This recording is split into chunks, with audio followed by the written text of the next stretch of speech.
One June afternoon in 2002, at a public pool in one of the safest suburbs in America, a father walked into a dark pump room and lifted a blue tarp. The sight in front of him turned his life into hell, his daughter's blood-covered body lying among scattered equipment. Who had viciously attacked this promising 19-year-old girl? And could a grieving father find the killer himself when police hit a dead end? This is the story of the Leawood, Kansas murder case that shocked the nation, where a father's love conquered evil. Welcome to the Case Files, where we bring you real cases, shocking crimes, and the difficult journey to justice. Today, we're taking a deep dive into one of the most heartbreaking cases in Kansas, where a young woman was robbed of her life right at her workplace, and her father spent 3 relentless years chasing the truth. In this episode, we're taking a deep dive into the infamous case of the Ali Kemp murder, the Leawood pool murder, the story of Ali Kemp, Benjamin Appleby, and her extraordinary father, Roger Kemp. Part 1. Setting: a peaceful town. Leawood, Kansas, an affluent suburb near Kansas City, where everyone knows each other, where kids can play outside without fear, where people often leave their doors unlocked when they go shopping. This is one of the safest areas in America, where crime seemed to have never set foot. Violent crime rates here were close to zero, and the community took pride in its safety. In June 2002, the hot summer was rolling in. Public pools were filling up with kids and families. At one of these local pools, a 19-year-old girl named Ali Kemp was working part-time to help pay for her college tuition. It was a simple summer job, safe and close to home. The perfect choice for a college student. The person: Ali Kemp, a girl with a bright future. Alexandra Elizabeth Kemp, or Ali as everyone called her, was a sophomore at Kansas State University. She was 19 years old, beautiful, smart, and loved by everyone. Ali wasn't just an excellent student. She was also very active socially. She took part in 19 extracurricular activities in high school, served as a student representative in many clubs, and often acted as class president or the school's official spokesperson. Ali's photo hung on the honor board. She was the pride of the Kemp family, including her father Roger, her mother Kathy, and her 2 younger brothers, Tyler and Drew. In the summer of 2002, Ali came home for break and worked at the local pool with her brother Tyler and her boyfriend, Phil House, who had loved her for 5 years. Phil House, 19 years old, was attending community college, while Ali studied at Kansas State. They worked together at the pool, taking turns supervising the area. It was a typical summer job for young people. Safe, easygoing, and close to home. No one could imagine this place would become the scene of a brutal crime. But Ali shared something with Phil that worried him. She said she felt like someone was watching her. She felt scared when some of the landscaping workers, people who regularly came to care for the grass around the pool, stared at her, making her uncomfortable. One of them even made comments about her. Once, Ali asked Phil to stay because she was scared, but then she said, "It's okay, you can go." Was that a warning sign? Had Ali sensed the danger lurking around her? Part 2. The fateful day. June 18, 2002. June 18, 2002 started like any ordinary day. It was cloudy, not warm enough to draw large crowds to the pool. Ali's father, Roger Kemp, left home for work in the morning. Not long after, Ali also left home to head to the pool for her shift. That afternoon, the pool was empty. Ali was working alone, so she called a friend to come hang out. Around 3 p.m., this friend arrived, parked in the lot, and honked the horn to call Ali out to chat. She honked several times, but Ali never came out. Then the friend saw a man step out from the pump room area, holding a bucket, nodding and waving. She thought he was a manager or a maintenance worker. She waited a bit to see where he was going, but never spotted his vehicle. Then she went into the pool area to look for Ali, but couldn't find her, so she decided to go across the street to a coffee shop to wait. The friend recalled that at the time, 2 landscaping workers were working nearby, but Ali had disappeared, and that man with the bucket, he was the one who had just killed Ali. The horrific discovery. At 5:20 p.m., Roger Kemp returned home. At that moment, his son Tyler was on the phone with their mother, saying he couldn't find Ali. Tyler had been planning to go to the pool to take over her shift, but she wasn't there. Tyler was very worried.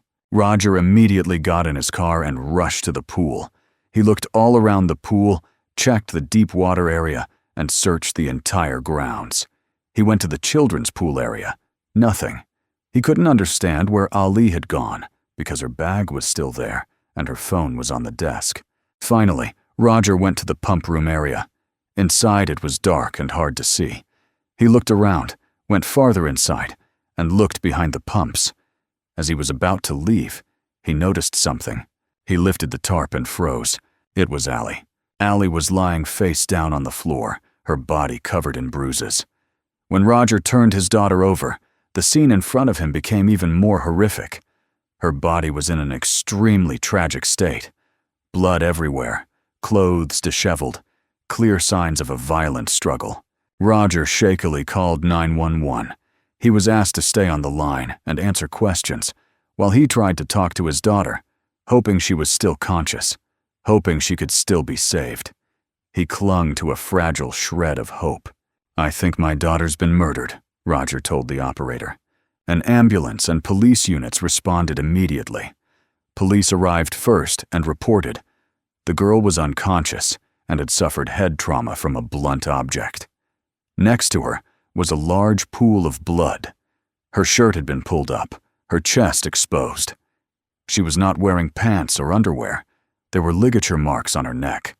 Several fingers were broken, her fingernails torn off. Doctors confirmed.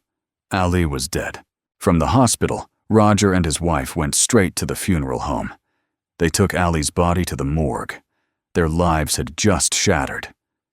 Roger shared, "From the moment I found my daughter's body, my life became hell." The scene like a battlefield. Meanwhile, investigators examined the scene for evidence. The pump room was full of equipment, all in chaos. One officer described it. "It looked like a grenade had just gone off in there." Ali's sandals lay in 2 different corners of the pump room. On the floor was a large bloodstain. Clearly, Ali had fought to the very end to survive. She did not surrender, but her attacker was stronger. Amid the chaos, forensic technicians discovered a noteworthy detail. A first aid kit had been opened. On the floor was an uncapped tube of antibiotic ointment, the cap lying nearby. Why had this tube been opened? What had the killer used it for? Experts collected DNA samples from the ointment tube, the cap, and Ali's clothing, then sent them to the Kansas Central Lab for analysis.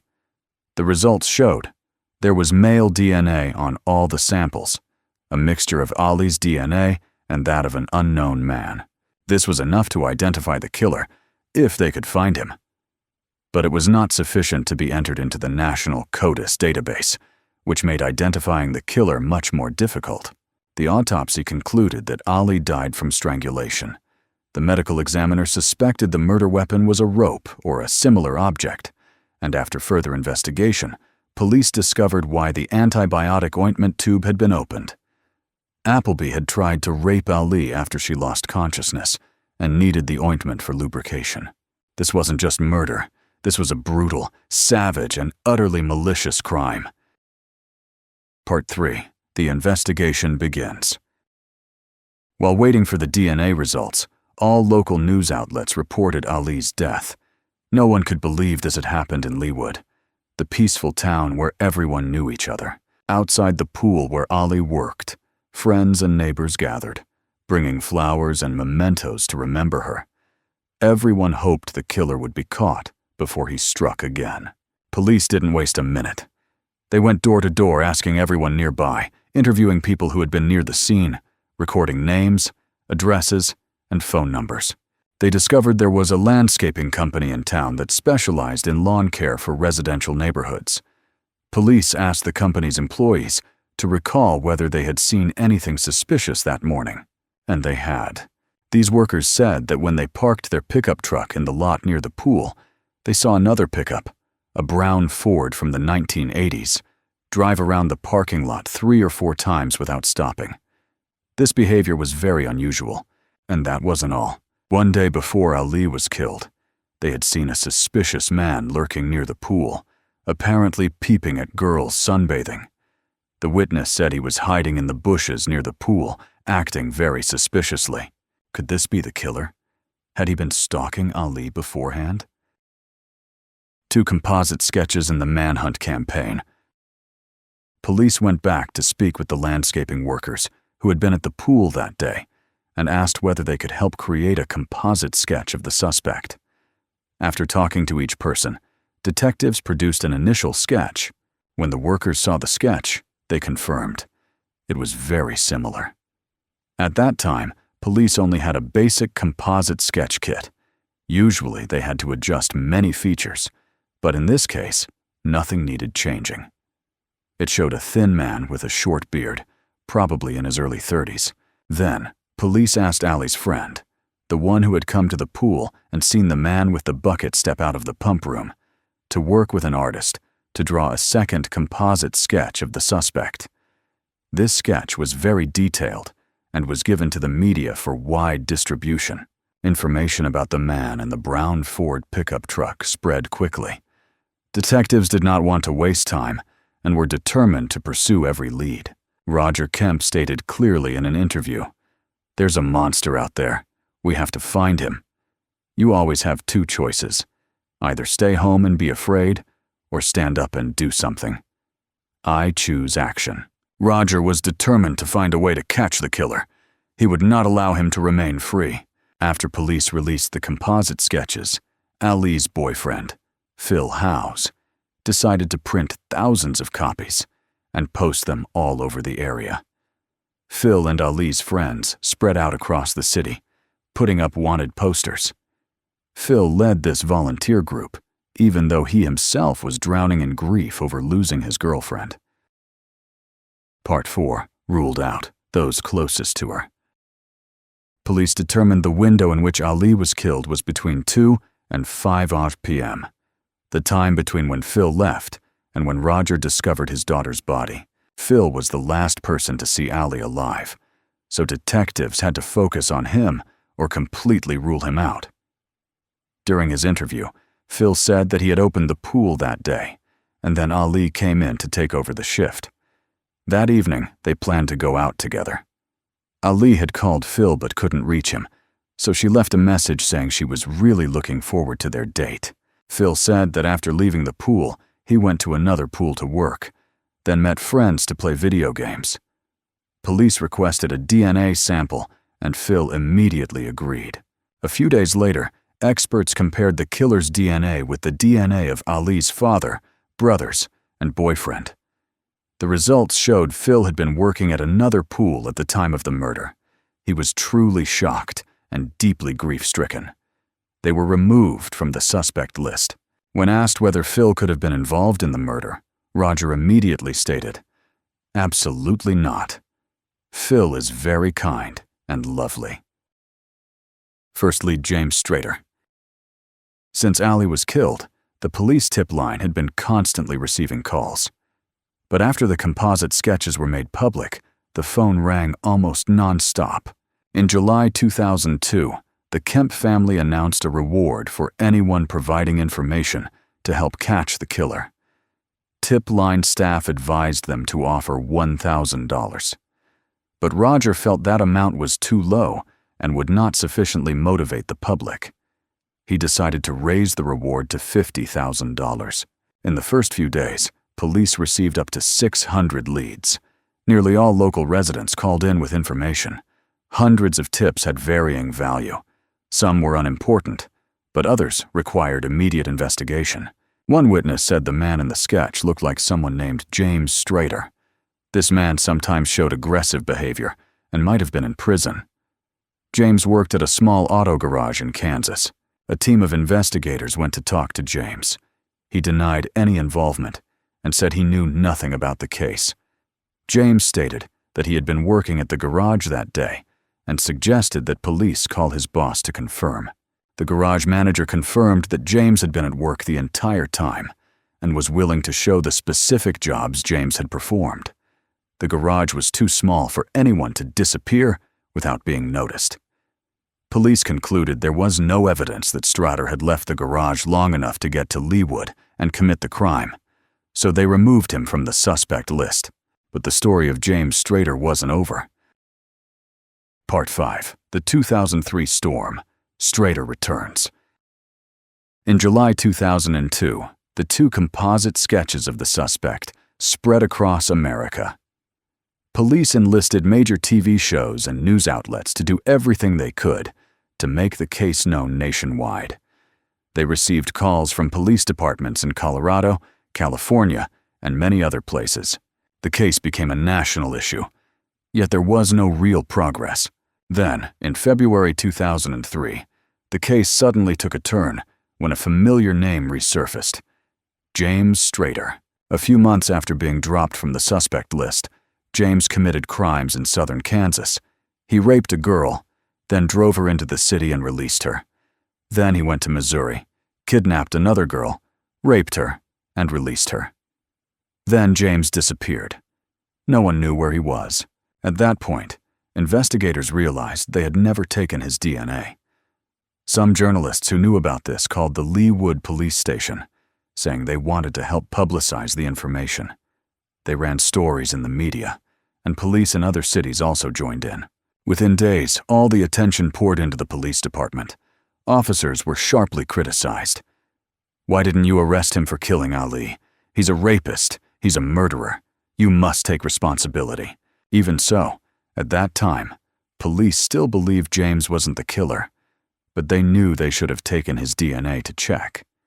James had been removed from the suspect list because of what looked like a solid alibi. But now the connection between him, the recent rapes, and Ali's murder was too obvious to ignore. James resembled the composite sketch. He drove a pickup truck. He was wanted for rape. Detectives thought they might finally have their killer. In February 2003, a sudden turning point occurred. James was arrested for driving away from a gas station without paying.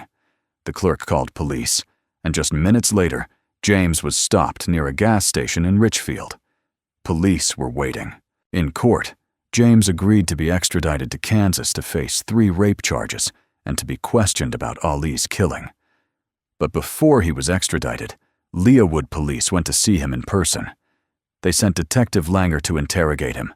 James continued to deny the murder, but at this point, Langer's goal was to get a DNA sample. Langer secretly obtained a DNA sample from James's holding area and sent it to the lab.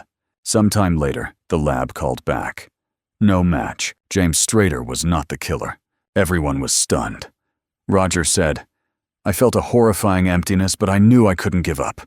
The case hit another dead end. Part 6. A Father's Idea. The Billboard Campaign. On June 18, 2003, exactly 1 year after Ali's death, Roger Kemp had an idea. While driving, he saw billboards along the road and thought, why not put the killer's composite sketch on these boards? Roger went to the police station and said he wanted to rent billboard space. Police told him, it can't get any worse. He posted the suspect's composite sketch on the boards, along with the large reward, hoping this would help solve the case. Roger partnered with the Lamar Advertising Company. He believed someone would see it and recognize the killer, and they did. The billboards helped the investigation move forward beyond expectations. Several people called police to report that a man living in their neighborhood strongly resembled the suspect. Among these calls, one came in on Ali's anniversary. The caller reported someone named Ted Hoover, who worked for a pool maintenance company, owned a brown Ford pickup truck, and looked very much like the composite sketch. He didn't have a serious violent record in Kansas, but 2 other callers also reported him and provided his Kansas City address. Finding the real killer, Benjamin Appleby. Officer Hansen went personally to Ted Hoover's house. He saw a brown Ford pickup truck parked in front, exactly as described. Ted Hoover denied any involvement in the case and confirmed that he worked as a pool maintenance technician. He said he had been to the pool where Ali worked, but didn't clearly remember what he had done on the day of the crime. Hansen asked if he would be willing to provide a DNA sample. Ted refused, saying he wanted to consult a lawyer. A few days later, the lawyer contacted them. Ted had disappeared. Some said he had gone to Florida. Others said Las Vegas. Police lost track of him again. More than a year passed in silence. By the fall of 2004, someone called the tip line, saying that Ted Hoover was living with his girlfriend in Connecticut. He had a vehicle that matched the description exactly, and the caller provided the girlfriend's name. Police contacted the local post office to verify. A postal worker confirmed that the woman did receive mail at that address, and there was also mail addressed to a Benjamin Appleby. Connecticut police ran the names Ted Hoover and Benjamin Appleby through their database and discovered that Benjamin had been arrested for public indecency. He also had a criminal record in Missouri, including second-degree robbery and second-degree sexual misconduct. On November 8, 2004, Connecticut police arrested 29-year-old Benjamin Appleby for public indecency. Leawood police immediately arrived to obtain a warrant for a DNA sample. At first, Appleby refused and asked, "What if I don't agree?"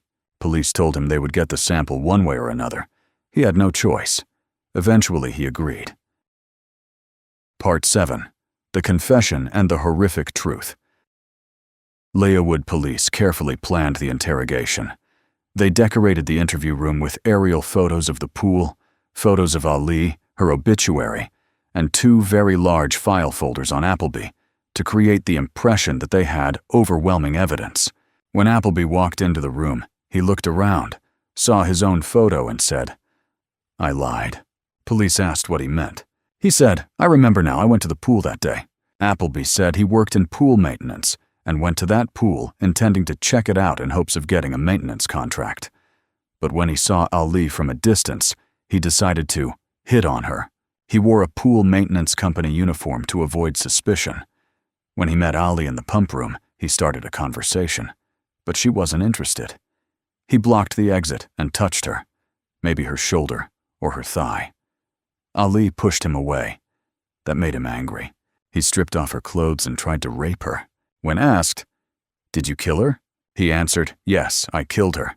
When police told him she had been strangled, he confirmed, "I remember I choked her, but I don't remember with what, and I don't know why I did it." In the recorded interrogation video, Appleby says, "I strangled her, I guess. I don't know why I fucking did it." Before leaving, he pulled a tarp over Ali's body because he didn't want anyone to see her. He didn't think he had killed anyone. As he left the pool, he saw Ali's friend in her car, waved, and drove away. But later investigation showed he had returned to the scene. Police discovered a traffic accident report listing Ted Hoover, Appleby, being hit by a car near the pool that day. The phone number he provided matched the number police had on record, proving he had come back to monitor the scene. It's terrifying. He came back to watch how the investigation was unfolding. Part 8. Final Justice. In November 2005, Appleby went on trial for first-degree murder and attempted rape. Initially, he intended to plead guilty to spare the Kemp family the pain of a trial, but later withdrew his plea and demanded a trial. On December 5, 2000, after just 2 hours of deliberation, the jury found Benjamin Appleby guilty. On the charge of first-degree murder, we, the jury, find the defendant guilty. Appleby was sentenced to the hard 50, the maximum under Kansas law. This means he must serve 50 years in prison without the possibility of parole before he can even request a new hearing. Appleby will not be eligible for parole consideration until 2054, when he will be 78 years old. Currently, Appleby is serving his sentence at the Hutchinson Correctional Facility in Kansas. All of his appeals have been rejected, including federal appeals in 2009 and 2017. Ali's boyfriend, Phil Howes, said, "It's a bittersweet day. It's a great day because this guy's behind bars now. But that doesn't bring Ali back, and we still have to deal with that. We've been waiting for this day for 2 years." Part 9. The Legacy of Ali Kemp. The Ali Kemp murder case is not just the story of a horrific crime that took the life of a 19-year-old girl. It is also the painful, persistent, and deeply moving journey of a father, Roger Kemp, who decided not to let his daughter's death fade into obscurity. For more than 3 years, from the earliest days when the killer was just a shadow among thousands of suspects, Roger and his family never stopped hoping, never stopped fighting to find the truth. He not only placed his trust in the police, but also actively stood up and called on the public for help, from offering a $50,000 reward to putting up billboards, from appearing in the media to creating self-defense classes for women. To honor Ali's memory, Roger and his wife Kathy established the Ali Kemp Educational Foundation and the TAKE Defense Self-Defense Program in 2005. The first class was held in the basement of a building in Leawood with 12 participants. Since then, more than 75,000 women and girls aged 12 to 90 have taken part across the United States. Roger said, "This isn't how I imagined Ali's legacy, but I'm very proud of her. I think she would like this because Ali always wanted to change the world for the better." The TAKE Defense Program was created in partnership with the Johnson County Park and Recreation District, the Blue Valley Recreation Commission, and the Leawood Parks and Recreation Department. The program teaches practical self-defense skills, personal safety, and danger recognition for young women. Skills that, if Ali had known them, might have saved her life.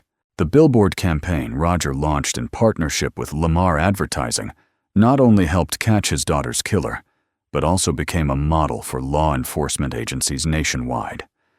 This strategy has helped capture hundreds of other criminals over the years. Ali and Roger's story has touched the hearts of thousands, not only because of the brutality of the crime, but also because of the love, determination, and unwavering belief in justice that never faded. Roger Kemp passed away in February 2022, but his work continues.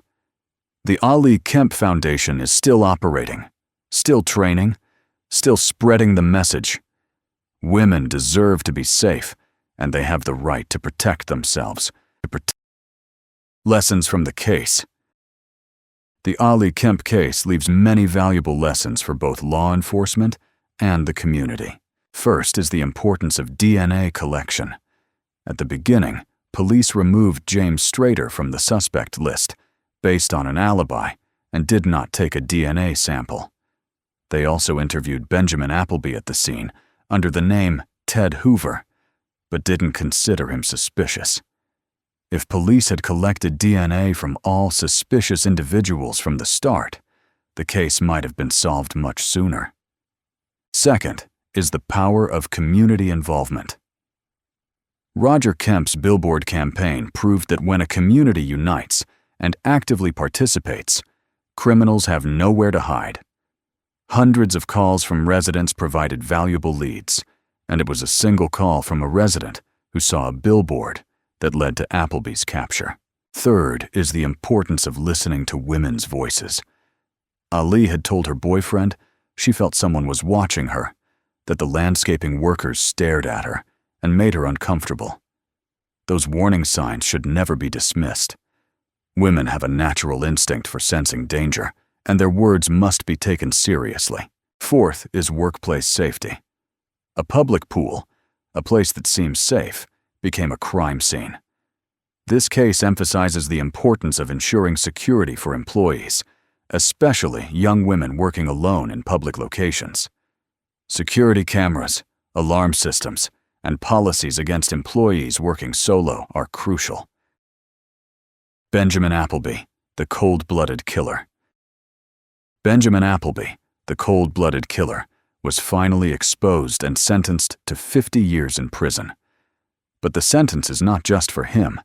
It's also a judgment on complacency and the gaps in the initial investigation that allowed him to roam free for more than 2 years after the crime. Appleby worked in pool maintenance. He had a criminal record in Missouri, including second-degree robbery and second-degree sexual misconduct. He used multiple aliases, Ted Hoover, Teddy Hoover, Benjamin Appleby, to evade law enforcement. The scariest part is that he appeared at the scene right after the crime, calling himself Ted Hoover, and was interviewed by police but not treated as a suspect. He even returned to the scene after killing Ali to monitor the investigation. In the interrogation room, when asked why he killed Ali, Appleby said, "I don't know why I fucking did it." Those words show the callousness and lack of conscience of a cold-blooded killer. All of Appleby's appeals have been rejected. He will grow old and die behind bars, never to be free again. A fitting end for the crime he committed. Conclusion and message. The promising young woman, Ali Kemp, never got the chance to live out her dreams, but those unfinished dreams have inspired tens of thousands of others. Her death made people realize that safety, justice, and protection for vulnerable people are not things to be taken lightly. We can't bring Ali back, but by telling her story, by speaking out, and by staying determined in the fight for justice, we can help make sure tragedies like this happen less often. No one deserves to die in silence. No one should disappear without answers. If you're a young woman, learn self-defense skills. Trust your instincts.